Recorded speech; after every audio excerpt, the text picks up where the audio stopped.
Donne-moi à boire.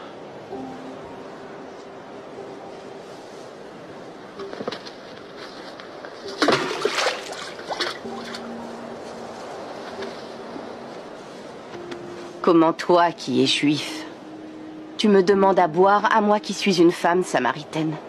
Les Juifs n'ont pas de relation avec les Samaritains.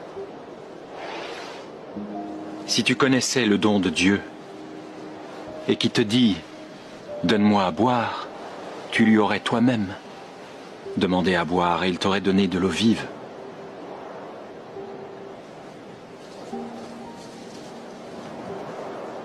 Tu n'as rien pour puiser et le puits est profond. Alors d'où as-tu donc cette eau vive? Es-tu plus grand que notre père Jacob, qui nous a donné ce puits et qui en a bu lui-même, ainsi que ses enfants et ses troupeaux? Quiconque boit de cette eau aura encore soif. Mais celui qui boira de l'eau que je lui donnerai n'aura jamais soif. Et l'eau que je lui donnerai sera en lui comme une source d'eau qui jaillira jusque dans la vie éternelle.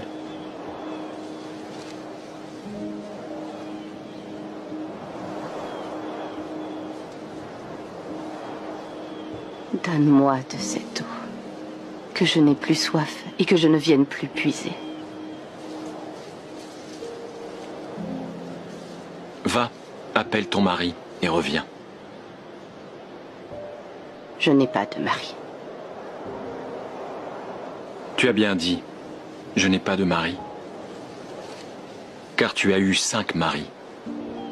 Et celui que tu as maintenant n'est pas ton mari.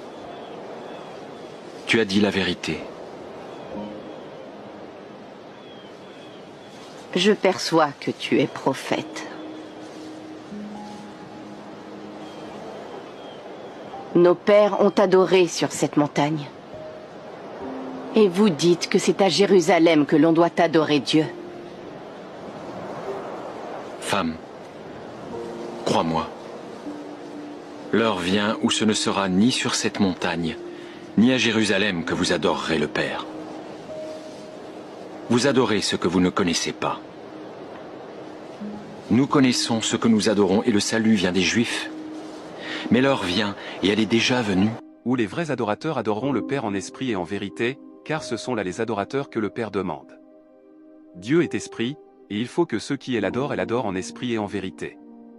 Je sais que le Messie doit venir, celui que l'on appelle Christ. Quand il sera venu, il nous annoncera toutes choses. Jésus lui dit, « Je le suis, moi qui te parle. » Jésus commence par dépasser des barrières sociales et culturelles. En parlant à une femme samaritaine, un peuple rejeté par les Juifs de l'époque, il démontre que son amour est pour tous, sans distinction. La femme est surprise, mais cet échange marque le début d'une transformation. Dans ce dialogue, Jésus lui parle de l'eau vive qu'il peut offrir. Cette eau symbolise la vie éternelle et la satisfaction profonde que seule une relation avec Dieu peut apporter. À travers cette métaphore, Jésus lui révèle que ses besoins spirituels les plus profonds peuvent être comblés en lui. Quand Jésus expose son passé, il le fait sans condamnation. Au contraire, il l'invitait à reconnaître la vérité sur sa vie et à recevoir une nouvelle espérance. Cet exemple nous montre que Jésus veut nous libérer de nos chaînes, pas nous accabler de honte.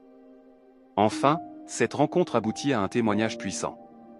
La femme, transformée par sa conversation avec Jésus, retourne dans son village et invite les autres à découvrir celui qu'elle appelle le Messie. Sa foi naissante devient une lumière pour toute sa communauté.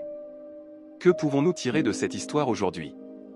Jésus nous appelle à aller au-delà des jugements et des préjugés, à rechercher une relation authentique avec lui, et à témoigner de notre foi.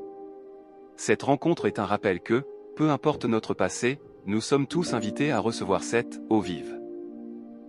Cette femme, bien qu'exclue et marquée par son passé, reçoit une révélation qui change le cours de sa vie.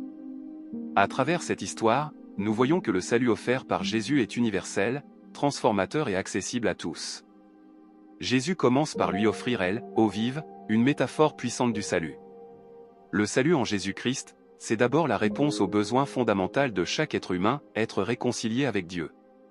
Nous sommes tous, par nature, séparés de Dieu à cause du selon Romains 3 verset 23. mais Jésus est venu combler ce fossé en donnant sa vie pour nous sur la croix. Car le Fils de l'homme est venu chercher et sauver ceux qui étaient perdus selon Luc 19 verset 10. Le salut est donc un don gratuit, mais précieux, qui apporte la vie éternelle.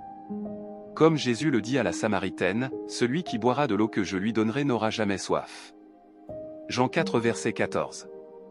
Cela signifie que le salut en Christ n'est pas simplement une promesse pour l'avenir, mais une transformation profonde dès maintenant. C'est une vie nouvelle, où la paix, la joie, et la plénitude remplacent la culpabilité et la soif spirituelle. Prenons un exemple contemporain. Imaginez une personne qui a essayé de trouver du sens à sa vie à travers le succès professionnel, les plaisirs éphémères ou les relations humaines. Pourtant, elle ressent toujours un vide intérieur. Ce vide, seul Jésus peut le remplir, car il offre une relation vivante avec Dieu, une source de satisfaction qui ne tarit jamais. Le salut ne dépend ni de nos œuvres ni de notre passé, comme le montre l'exemple de la Samaritaine. Elle avait une vie marquée par des choix difficiles, mais Jésus lui a tendu la main. Cela nous rappelle que personne n'est trop loin pour recevoir le salut. Car Dieu a tant aimé le monde qu'il a donné son Fils unique, afin que quiconque croit en lui ne périsse point, mais qu'il ait la vie éternelle selon Jean 3 verset 16. Le salut en Jésus-Christ est un appel pour tous, peu importe l'origine, le statut ou le passé. Il est accessible par la foi et transforme profondément ceux qui le reçoivent. Tout comme la femme samaritaine, chacun peut faire l'expérience de cette grâce et devenir un témoin du Christ pour les autres.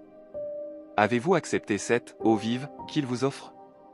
En résumé, cette histoire nous appelle à aller au-delà des jugements, à rechercher une vraie satisfaction en Jésus, et à devenir des témoins de son amour. Tout comme la femme samaritaine, chacun de nous peut vivre une transformation profonde et en inspirer d'autres. Alors, posons-nous cette question, avons-nous goûté à cette eau vive? Si oui, comment la partageons-nous autour de nous?